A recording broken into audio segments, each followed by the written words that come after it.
Going into the Thousand Year Blood War arc, there was one thing that fans were incredibly excited to finally, hopefully, get the possibility of seeing, and that was the long anticipated and highly mysterious Zero Division. An elusive and enigmatic group of supposedly highly skilled Shinigami tasked solely with protecting the Soul King and his royal palace. And come the final arc, we got all of that. We met all 5 members of the Royal Guard and of course saw the Soul King himself. Now, it's debatable among fans if the Zero Division actually managed to live up to our admittedly very lofty expectations for them. However, in my opinion, there is one member of the group who actually managed to not only live up to those expectations, but also, frankly, exceeded them as well. And of course, that is the leader of the Zero Division, the de facto leader of all Shinigami at that point, the all-powerful and all-seeing monk who calls the true name, Ichibei. And of course, as I said, as the de facto leader of all Shinigami forces at that point, it makes a lot of sense that Ichibei would get the most amount of spotlight. And that spotlight includes a, frankly, long, fleshed out and amazing battle against the Quincy King himself, Yhwach. Seeing these two behemoths of power fighting each other was like something out of a fanfiction in the absolute best way possible. And in that fight, we ran the gamut for all of Ichibei's abilities, ranging from Forbidden Kido to Shikai and to Bankai as well. We saw basically everything he can do. And in this video, we're going to be taking a look specifically at Ichibei's Bankai, or perhaps I should call it his Shinuchi, Shirafude Ichimonji, and we're going to see what the leader of the Zero Division is really all about. Before we begin the video, however, guys, if you haven't hit subscribe yet, make sure to do that now, as you're in the perfect place for Bleach content like this every single week. Also, if you enjoyed this video, don't forget to give it a thumbs up as well, because it really does help me out, helps the channel out, helps us get more exposure on the old YouTube algorithm, and it means the video can reach more Bleach fans just like yourselves. And if you want to take that support for me another step further, we have a Patreon for the channel as well now, where you can get videos like this one early, and you can support me there for as little as $1 a month. As always, all the names appearing on the screen right now are people who are supporting me over there on Patreon, helping me do what I love and bringing you Bleach content like this every week. So as always, a massive thank you goes out to all of those people. I really appreciate your support. So I think I've mentioned this on the channel before, but I really do find Ichibei to be just an incredibly interesting character. He's a real figure of authority in the Bleach universe, perhaps one that even supersedes Yamamoto himself, and it's really not often that characters like this come around, someone who holds such prominence within the ancient history and lore of the series, something that I absolutely adore, those deepest parts of Bleach's mostly unexplored past, and Ichibei is an almost deity-like figure within those times.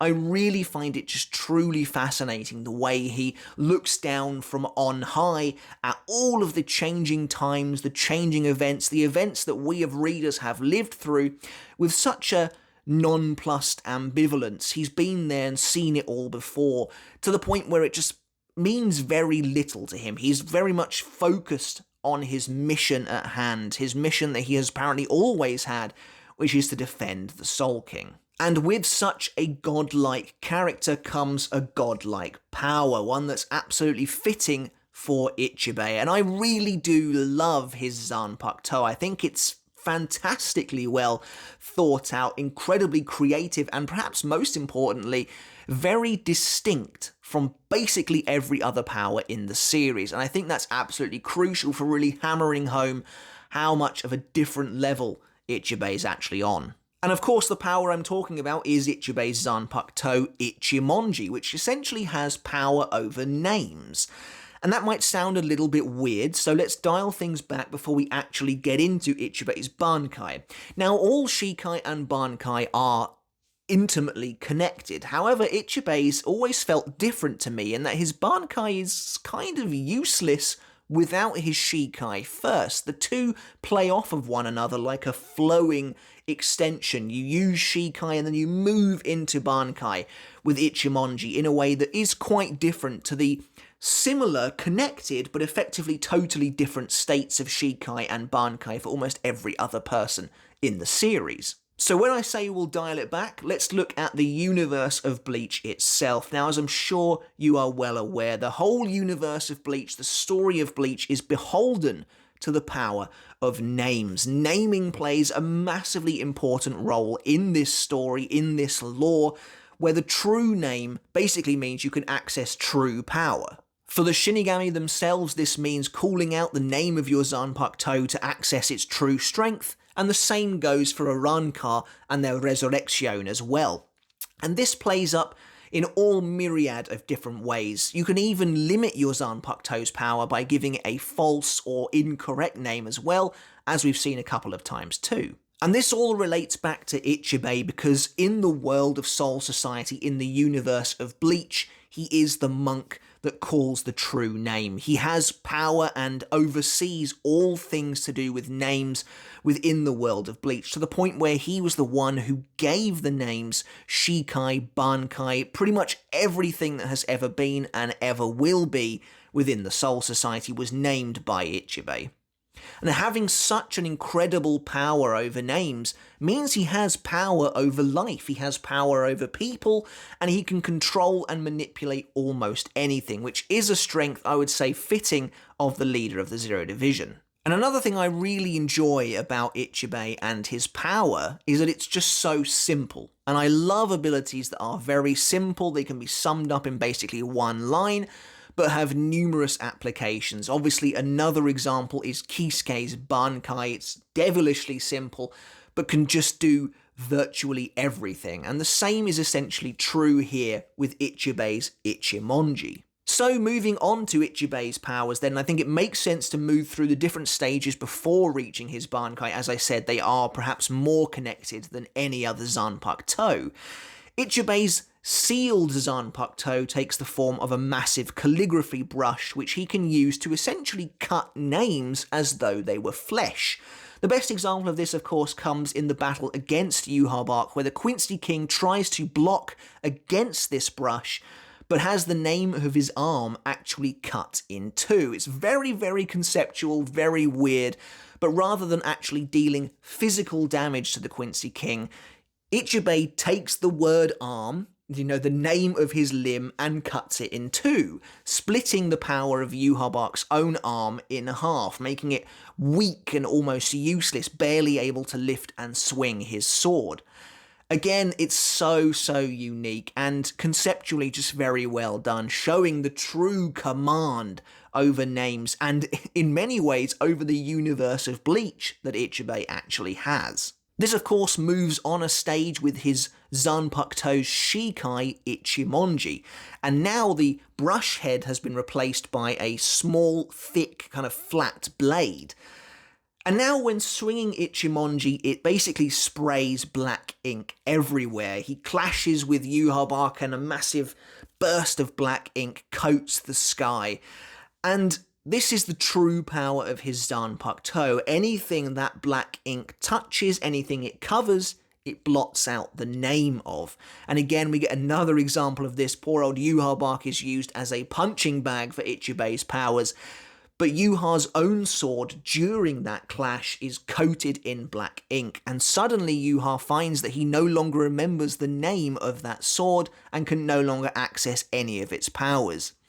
This is later shown off to an even greater degree when Ichibei reveals that not only can he spray black ink from his weapon, but he actually commands all things darkness and black in the world, ranging from the black of a Shinigami's outfit to the black on a Quincy's boot, to even the black of a newt in a river in the middle of Rukongai, miles and miles away, to the darkness of the night sky itself. Everything is commanded and manipulated by Ichibei. And you really get to see that come into full force in his battle against Yhwach, the insane, menacing expressions where he's allowed to reveal essentially his true self for just a moment as he's fighting, the way he's reveling not only in his battle, but his absolute domination of his enemy, and kind of reveling in the way the Shinigami are trumping the Quincy, I think, as well. Really shows you exactly the kind of person the Zero Division's leader actually is. And I think it makes sense for him to look so devious during this battle because it's really quite a terrifying ability when, like I said, the world of Bleach is so intrinsically linked to this idea of names. When a character comes along who has such a stranglehold on that, that's quite scary. Ichibei could effectively render anyone in the Bleach universe completely helpless with just a splash of ink. And I love that ink is used here as well, and just this idea of writing and rewriting someone's life, someone's fate, someone's power is really scary to think about when you really get into the weeds with it. Ichibei is easily one of the most terrifying characters in the series, but that's absolutely fitting for someone of his prominence. But anyway, by collecting all of that darkness and just coating Yhwach in one massive swing of black ink, the Quincy King's name is erased entirely, and then we move on to Ichibei's Bankai. But as I mentioned earlier, he actually calls it a Shinuchi, which of course is completely unique from anybody else, but that's because he's from a time before the word Bankai was even invented, because of course it was invented by him for use by the masses, but he knows this next stage as Shinuchi, or evolved zanpakuto, which is again just so interesting. And while I would have loved to have had way more of Ichibei, I'm really grateful for the sake of the lore that we got him in the manga at all. But anyway, Ichibei's Bankai is quite understated in general, and I think that comes as a result of a couple of different things. First of all, this second form, it's not really a big deal to Ichibei like it is to so many other characters. So many other characters, say Bankai with a massive amount of gravitas to it, and then it's a huge, huge deal they're activating this ability, but Ichibei just is, he's like, oh, here's the second form of my zanpakuto. If I was to call it by the name the kids are giving it, it would be a Bankai. It's not a huge deal. But also, I think that another reason it looks quite understated in general is because of that connection, that deep connection to his Shikai. Without his Shikai in place, without that black ink robbing Yhwach of his name, his Bankai Shirafude Ichimonji would be utterly useless. But anyway, he activates his Bankai by essentially running his hand over the top of the blade, it looks like, of Ichimonji, transforming that blade into a long, gushing, flowing stream of white ink now instead. And although it is very simple looking, I actually really think this just looks really cool. It creates a huge, almost like halo of white ink that seems to hover above them while the Bankai is activated, and as he moves, the white ink follows him like water flowing from the end of what was once his blade, and that's just really, really cool. And I imagine he can direct it, because I feel like anything in its vicinity could get covered in white ink, which means he could then change the name of it if it's been presumably splashed with black ink. Now that's something that's actually kind of interesting to think about, because I've been factoring this whole idea that Ichimonji has to have been activated for his Bankai to be of any use, but could Ichibei theoretically just splash this white ink on something and change its name? I'm kind of guessing it's a two-parter thing and the name has to be removed in the first place, or else that would just be completely ridiculous. But either way, Yhwach, of course, is now standing there, helpless, nameless, and Ichibei tells him he'll give him a new name. And so he, using his Bankai, writes the word Kuroari onto Yhwach, literally just writing the massive symbols in white lettering upon his foe. And the name Kuroari, I believe, just means black ant, so it's a huge insult, basically. That's all he's doing. He's completely mocking him at this point. But by doing this, by giving him this new name, it completely rewrites Yhwach's own properties into that of an ant. Although he still retains the same appearance, he is now as weak and as feeble as a tiny insect, barely able to do anything to avoid his fate. And of course, Ichibei, having written this new name, having bestowed this new moniker upon his foe, sends him flying and thinks the battle is won. Again, like I said, it's really simplistic. That's all there is to it. There aren't multiple stages, there's not multiple abilities. He can just rewrite a name of something that has had its name taken away. And those properties then reflect that new name. And you have to wonder, how deep does this go? Like, what can Ichibei actually achieve with this, or is it utterly limitless? You know, if the name reflects the properties, could he splash a corpse with black ink and then write the name alive on it and it comes back to life? Is that something he can do? Can he heal people with this power? Can he, you know, can he literally put someone out of existence by changing their name to something? It's really strange, because it's interesting that Yhwach doesn't change how he looks when he's called a Black Ant. It's just his inner physicality, essentially, is changed instead. So the actual nature of this Bankai, it's hard to determine where the boundaries actually lie. But that is pretty much it for his Bankai. That's basically all we get, and that's because that's all you really need.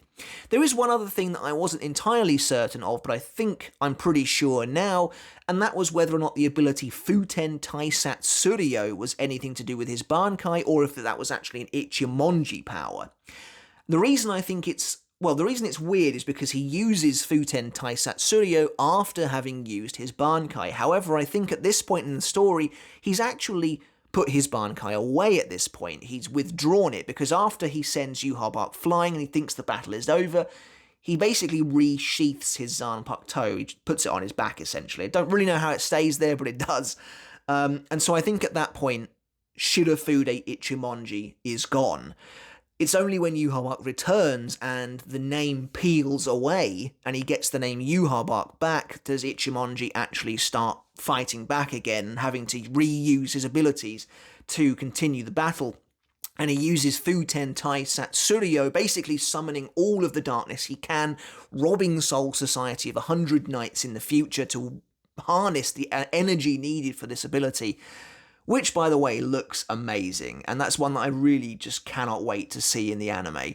But obviously Yhwach has activated his Almighty by this point, and the battle is essentially over. But I think this is definitely an Ichimonji ability. It is using black ink, and you see Ichimonji kind of raising out of the ground in front of him as well. So that's not a Bankai power. I think that's probably the absolute ultimate power of his Shikai, where it seems as though he would have, you know, knowing what we do about his Shikai, where it blots things out, he's basically using it to blot Yhwach out of existence, essentially. So I think Futen Taisat Suryo, Shikai ability, and his Bankai is just what we see with the white ink. But regardless, I do think that's such a cool power. It's so, like, I would say it's overpowered, but for a character of this stature, it's not really. It's perfectly fitting for someone who controls the very fabric of existence in Bleach, essentially. And I think it's just a really, really well done. And although the Zero Division disappointed a lot of people, I don't think Ichibei did. I think most people think he's pretty awesome, and I'm really grateful we got to see what we did. But that's it for this pretty brief video, guys, on Ichibei's Bankai, or his Shinuchi, his evolved zanpakuto, Shirafude Ichimonji. Let me know in the comments below what you think of his power. What do you think of his powers in general, ranging from Ichimonji to his Bankai and beyond? Let me know in the comments below. I'd absolutely love to hear. Don't forget to hit subscribe if you haven't done already, guys, and until next time, I'll catch you later. I'll see you then.